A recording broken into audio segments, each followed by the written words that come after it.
की होती है। पहला स्वाभाविक मृत्यु और दूसरा अकाल मृत्यु। भगवान ने मनुष्य जीवों के लिए 7 चक्र अर्थात जीवन के 7 पड़ाव निर्धारित किया है, जिसे पार करना सभी मनुष्य के लिए आवश्यक होता है। जो व्यक्ति अपने जीवन में इन 7 चक्रों के समय को पूरा होने के बाद मृत्यु को प्राप्त होता है, उसे स्वाभाविक मृत्यु कहते हैं। और जो व्यक्ति इन जीवन चक्र को पूरा किए बिना किसी भी कारणवश मृत्यु को प्राप्त होता है, तो उसे ही अकाल मृत्यु कहते हैं। अकाल मृत्यु से मरने वाला प्रत्येक व्यक्ति प्रेत योनि को प्राप्त होता है। अब आप सोच रहे होंगे कि ये प्रेत योनि क्या होती है, तो बता दे कि जब मनुष्य जीवित रहता है तो उसकी बहुत सारी इच्छाएं रहती हैं, पर एक दिन ऐसा आता है कि किसी कारणवश उसकी अचानक अकाल मृत्यु हो जाती है, जिसमें उसका शरीर तो मर जाता है लेकिन उसकी इच्छाएं नहीं मरती। उसी अपनी इच्छाओं के पूर्ति के लिए वायु रूपी सूक्ष्म शरीर धारण किए हुए अपने से संबंधित लोगों व स्थानों के इर्द गिर्द भटकता रहता है। इस प्रेत योनि में उसे बहुत तकलीफ होती है, उसे तनिक भी चैन नहीं मिलता है, इसीलिए वह अपने परिजनों को कष्ट भी पहुंचाते हैं और बार बार वह सपनों में दिखाई भी देते हैं।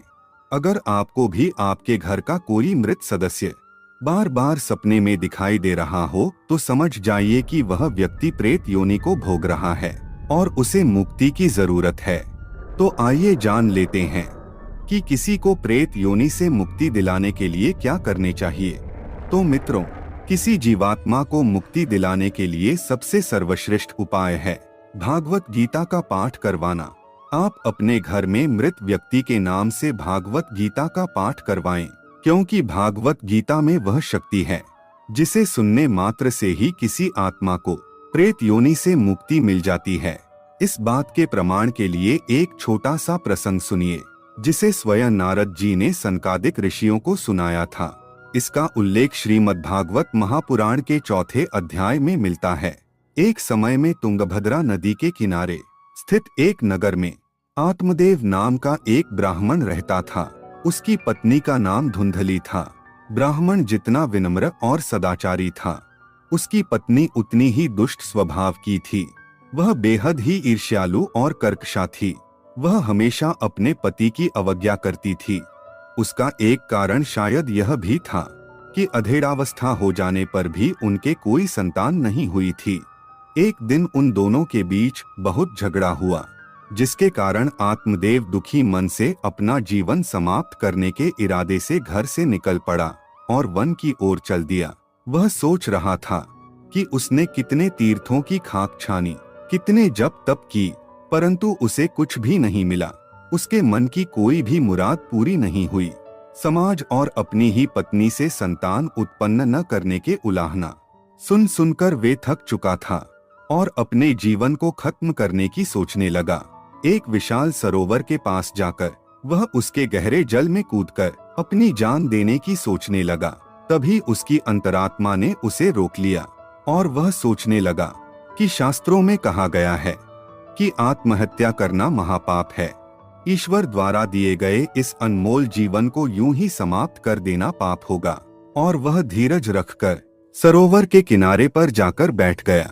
तभी वहां एक महात्मा आए, जिनको देखकर आत्मदेव ने उन्हें प्रणाम किया। आत्मदेव का उदास चेहरा देखकर महात्मा ने उससे उसके दुख का कारण पूछा। तब वह महात्मा को बताता है कि मैं अपने कलंकित जीवन से परेशान हो गया हूँ। मेरी वर्षों की साधना के बाद भी मुझे कोई पुत्र प्राप्ति का सुख नहीं मिला। लोग मुझे निर्बंसिया कहकर अपमानित करते हैं।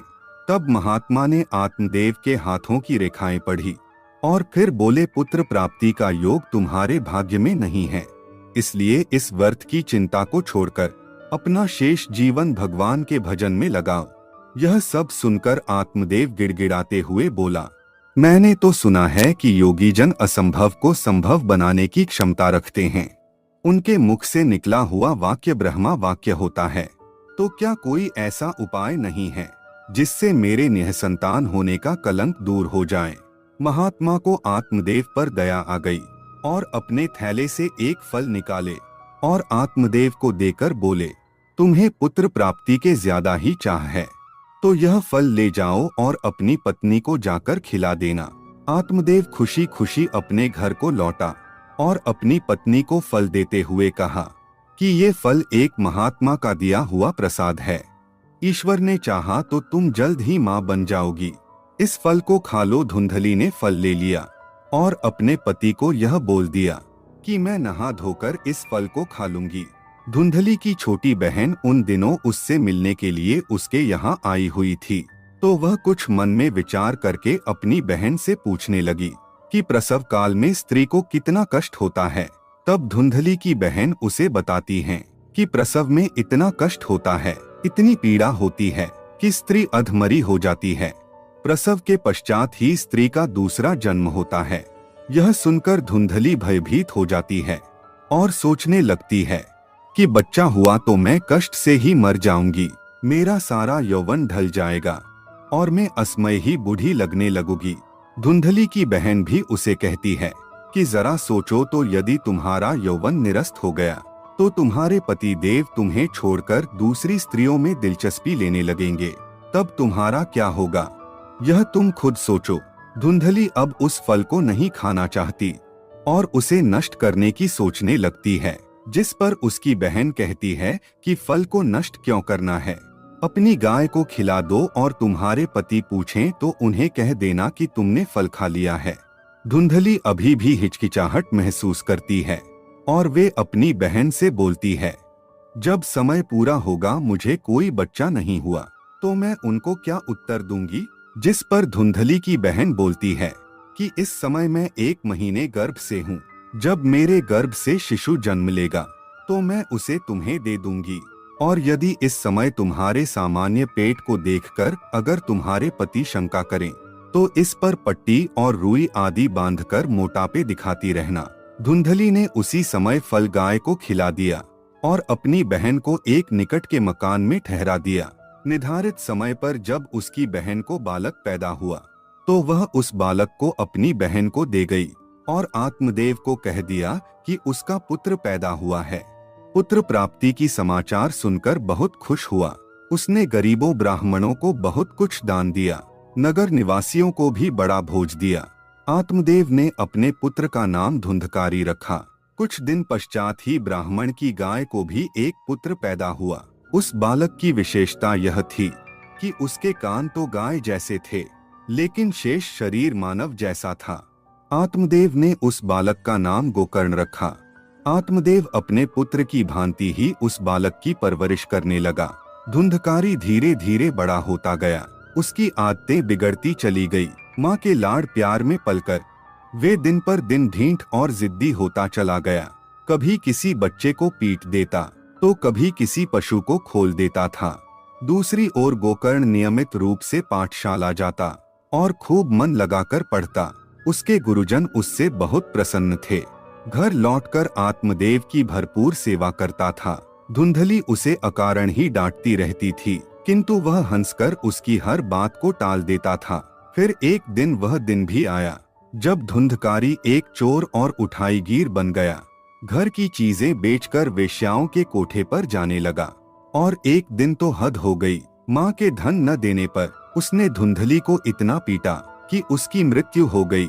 उसी शाम गोकर्ण और आत्मदेव ने आपस में विचार विमर्श किया। आत्मदेव का मन अब उस घर में नहीं लगता था। वे वन में जाकर बाकी समय भजन में लगाना चाहता था और गोकर्ण भी अपना मन शुद्ध करना चाहता था। वह किसी सद्गुरु की शरण में जाकर उनसे ब्रह्मा ज्ञान प्राप्त करना चाहता था। अगले दिन आत्मदेव और गोकर्ण घर छोड़कर चले गए। माँ के मरने और पिता तथा भाई द्वारा घर छोड़ देने के पश्चात धुंधकारी बिल्कुल ही आजाद हो गया। उसे कोई टोकने वाला न रहा। उसने बेखौफ होकर वैश्याओं पर धन लुटाना आरंभ कर दिया। जब तक उसके पास धन रहा वैश्या मनोरंजन करती रही, लेकिन जब धन समाप्त हो गया तो वैश्याओं ने उसकी उपहास करनी शुरू कर दी। लेकिन धुंधकारी ने इसका भी प्रबंध कर दिया और चोरी करने लगा। चुराए हुए धन को वैश्याओं पर खर्च करने लगा। एक दिन तो हद हो गई जब 4-5 वेश्याओं को अपने घर ले गया। वेश्याओं ने उसे खूब मदिरा पिलाई। जब मदिरा पीकर बेहोश हो गया तब उन्होंने आपस में मिलकर विचार विमर्श किया और कहने लगी कि अब यह हमारे लिए मुसीबत बनता जा रहा है। चोरी करने लगा है, अगर किसी दिन पकड़ा गया तो हमें भी मुसीबत में डाल देगा। इससे पीछा छुड़ाने के लिए हमें इसकी हमेशा के लिए छुट्टी कर देनी चाहिए।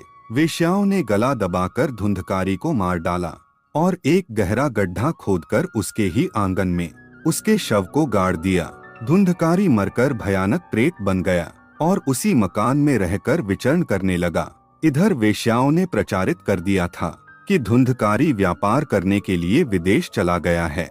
सभी ने उनकी बात पर विश्वास कर लिया। वैसे भी उस जैसे दुराचारी का कोई मित्र या सगा संबंधी भी तो नहीं था जो उसके लिए चिंता करता। कुछ दिन पश्चात काशी से अपनी शिक्षा पूरी करके गोकर्ण घर लौटा। रात में जब वो सो रहा था तो घर में अनेक प्रकार के उपद्रव होने लगे। उसे महसूस होने लगा जैसे घर में कोई प्रेत घुस गया है, जो कभी तो कुत्ते की तरह जोर जोर से रोने लगता, तो कभी हाथी जैसी आवाज निकालकर भयानक चिंगाड़ करने लगता। यह देखकर गोकर्ण अपने बिस्तर से उठकर बैठ गया। उसने देखा कि उससे कुछ ही फासले पर एक महाभयानक प्रेत बैठा हुआ है और उसकी दृष्टि गोकर्ण पर ही टिकी हुई है। गोकर्ण ने अपने कमंडल से जल लेकर मंत्र पढ़कर उस पर छिड़का तो प्रेत कुछ शांत हुआ और एक ओर सिकोड़कर बैठ गया। गोकर्ण ने उससे पूछा कि तुम कौन हो भाई, और इस प्रेत योनि में क्यों भटक रहे हो? तब प्रेत ने अपना परिचय दिया और गिड़गिड़ा कर कहा कि मुझे इस प्रेत योनि से मुक्ति दिलाओ भैया, मैं बेहद कष्ट भोग रहा हूँ। मरकर भी मेरी आत्मा को शांति नहीं मिली, मैं और ज्यादा कष्ट सहन नहीं कर सकता। जिस पर गोकर्ण उसे आश्वासन दिया कि वह कल ही गया जाकर उसका पिंड दान कर देगा, जिससे उसकी प्रेत योनि से छुटकारा मिल जाएगी। गोकर्ण उसका पिंड दान कराने के लिए गया को रवाना हो गया। जब उसका पिंड दान करके घर वापस लौटा तो उसने पुनः धुंधकारी को प्रेत योनि में भटकते हुए पाया। इस पर गोकर्ण को बहुत ही आश्चर्य हुआ। धुंधकारी का प्रेत उसे बताता है कि वह घोर पाप की प्रेत है, उसकी मुक्ति साधारण उपाय से नहीं होगी। अगले दिन गोकर्ण ने अनेक विद्वानों और पंडितों से सलाह ली, जिससे तुरंत धुंधकारी को प्रेत योनि से मुक्ति मिल सके। तब सभी पंडितों ने उसे सूर्य भगवान की आराधना करने को कहा। गोकर्ण सूर्य देव की आराधना करने लगा, जिससे प्रसन्न होकर सूर्य देव ने उससे वर मांगने को कहा। जिस पर वह अपने भाई की मुक्ति का उपाय सूर्य देव से पूछने लगा। तब सूर्य देव गोकर्ण से बताते हैं, यदि कोई शुद्ध विचारों वाला प्रभु भक्त 1 हफ्ते तक तुम्हारे भाई के प्रेत को श्रीमद् भागवत की कथा सुनाए और वे शांत होकर कथा का श्रवण कर ले, तो उसे प्रेत योनि से मुक्ति मिल जाएगी। जिस पर गोकर्ण कहता है, तब तो मैं स्वयं ही श्री हरि की कथा सुनाऊंगा, लेकिन मेरी एक शंका यह भी है कि वह एक प्रेत है, साधारण मानव की तरह, तो वह मेरे सामने बैठकर कथा नहीं सुन सकता, उसका भी कोई उपाय बताएं। तब सूर्य देव उसे बताते हैं कि तुम कथा स्थल पर एक 7 गांठ वाला बांस गाड़ देना, प्रेत उस बांस की अंतिम गांठ पर सूक्ष्म रूप में आकर बैठ जाएगा। ज्यों ज्यों कथा समाप्त होती जाएगी, बांस की गांठें चटक चटक कर फटती जाएंगी। अंतिम गांठ जैसे ही फटेगी, वे प्रेत योनि से मुक्त हो जाएगा।